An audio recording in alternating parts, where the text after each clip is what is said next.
بسم اللہ الرحمن الرحیم صلی اللہ علی حبیبہ محمد وآلہ وصحبہ وسلم۔ ناظرین، آج میں آپ کی خدمت کے اندر جو نسخہ پیش کرنا چاہتا ہوں تو البتہ اس کا عنوان ہے پاس سیلز، یعنی کہ وہ دوست احباب جن کے ہاں اولاد جو ہے وہ نہیں ہوتی اور سپرم جو ہے ان کا بھی مسئلہ ہوتا ہے کہ ان کے جراثیم جو ہے وہ بہت کمزور ہیں، ڈیڈ ہیں یا بہت جو ہے وہ کم ہے، تو لہٰذا یہ ایزو سپرمیا کا جو مسئلہ ہوتا ہے تو اس کو ختم کرنے کے لیے یہ پس سیل جو ہیں سب سے پہلے ان کو ختم کرنا چاہیے، تاکہ الحمدللہ جو ہے یہ سپرم اور جراثیم جو ہے ان کو اچھی خوراک ملے اور یہ زندہ رہ سکیں اور پھر الحمدللہ بندہ جو ہے وہ اولاد کے قابل ہو سکے۔ تو اس کے اندر ہم جو نسخہ جو ہے وہ پیش کرتے ہیں اور دیتے ہیں تو الحمدللہ یہ بڑے فوائد کا عمل ہے، تو بے شمار الحمدللہ دوست احباب جو ہیں وہ اس سے صحت یاب ہو چکے ہیں۔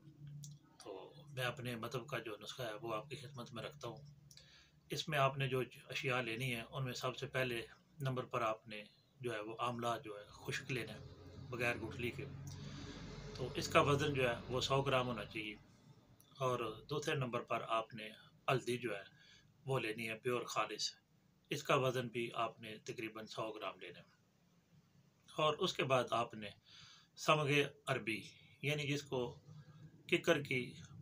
جو عرف عام میں ہم گوند کہتے ہیں، تو یہ تقریباً آپ نے 25 گرام لینی ہے، اور چوتھے نمبر پر آپ نے جو ہے وہ کشتہ لینا ہے سنکھ، تو اس کا وزن جو ہے وہ تقریباً 12 گرام ہونا چاہیے۔ تو یہ 4 اجزاء جو ہے وہ اپنے اکٹھے کر لیں، اور پہلے والے جو 3 اجزاء ہیں یعنی کہ آملہ خشک اور ہلدی اور گوند ککر،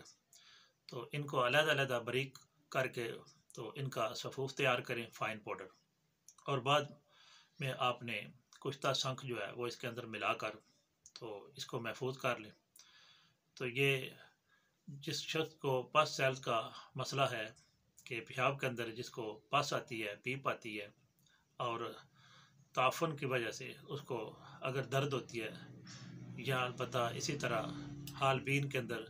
کو اس کا کوئی مسئلہ ایسا بنا ہوا ہے، تو یہ نسخہ جو ہے اللہ تعالیٰ کے فضل و کرم سے اس کو اس مرض سے چھٹکارا جو ہے وہ دے دے گا۔ تو ایک ٹائم پر آپ نے تقریباً جو ہے وہ 500 mg کے یہ کیپسول جو ہے وہ بھر کر رکھ لیں، اور رات سوتے وقت نیم گرم دودھ کے ساتھ تو ایک کیپسول جو ہے وہ ریگولر اس کو تقریباً 12 دن تک استعمال کروائیں، اور صبح و دوپہر آپ نے جو ہے وہ اکثیر بادیان کا ایک نسخہ ہے جس میں ہلدی ملٹھی اور سونف جو ہے وہ برابر وزن آپ نے تقریباً 2 تولہ لے کر تو ان کا صفوف کریں، اور پھر البتہ آدھا آدھا چمچ جو ہے وہ ٹی اسپون والا اس کو تازہ پانی کے ساتھ صبح اور دوپہر کو آپ نے استعمال کروانا ہے۔ یہ بھی تقریباً 12 دن آپ نے استعمال کروانا ہے انشاءاللہ بفضل تعالیٰ۔ میرے اللہ کا حکم ہوا، فضل ہوا، تو جو شخص پس سیلز کا مریض ہے انشاءاللہ اس کے پاس سیل جو ہے وہ ختم ہو جائیں گے، اور تمام جو ہے وہ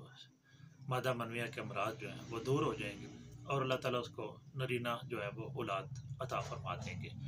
تو یہ الحمدللہ ایسے نسخہ جات ہیں جو کہ اگر چیزیں جو ہے وہ معیاری لی جائیں اور محنت کے ساتھ یہ بنائی جائیں تو یقیناً اللہ تعالیٰ کامیابی سے نوازتے ہیں۔ اور یاد رکھیے گا ساتھ ایسے مریض کو گرم اشیاء جو ہے وہ مکمل طور پر بند کرا دیں، تو انشاءاللہ بفضل تعالیٰ اس جو نسخے کا اثر ہے وہ دوبالا ہو جاتا ہے۔ میں دعا کرتا ہوں کہ اللہ تعالیٰ میری صحیح کو اللہ تعالیٰ اپنی پاک بارگاہ کے اندر شرف قبولیت عطا فرمائے، اور اللہ تعالیٰ حضور نبی پاک صاحب العلاق صلی اللہ تعالیٰ علیہ وآلہ وصحبہ وسلم کی جتنی جو بیمار امت ہے اللہ تعالیٰ ان کو صحت کلی عطا فرمائے۔ فی امان اللہ و رسولہ صلی اللہ تعالیٰ علیہ وآلہ وصحبہ وسلم۔ آپ کا خیر خواہ حکیم محمد افضل قادری فرام گجرات، پاکستان۔